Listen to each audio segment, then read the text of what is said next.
আম্মা গো আম্মা এ কি হলো একদিনের অসুখে বউডাং হলো। মনটা আমার বেশি বালা না বুঝুন, মনটা বালানের পিছনে একটা কারণ আছে।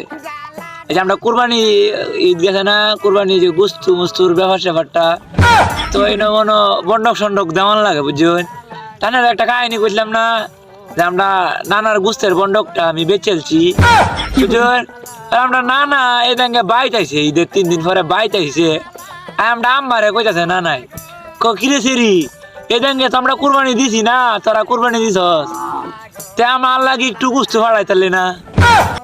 ও আমরা আম্মা ফোন মাথা ধরে আমরা আমার বাড়ি আপাতত তুমি কি থাকো, তোমার লাগে 4-5 কেজি গুস্তু, কাশির গুস্তু, গরুর গুস্তু মিলাই ফাড়াইছি, তুমি গুষ্টা খাইছো না? না ওরা গুষ্টা কারা যে ফাড়াইছিলি? ওরা আবুসা মারা যে ফাড়াইছিলাম। ভাই এই যে গুস্তু যে ফাড়াইছি না, এই গুস্তু না আমি বেচেছিলাম বাজারও, বেচেছি। নানার প্রতি আমার একটা রাগ আছে, একটা বের মনে করুন গটকগিরি আবি জাবি হয়েছে, নানা আমার বেটা ভাঙ্গে দিছে, তো ভাঙ্গে দিছে যখন বেটা আমার একটা রাগ আছে না, মনে করবেন এই গুছ আমি রাগে বেচেছিলাম, নানার প্রতি রাগ দেখায় বুঝলেন।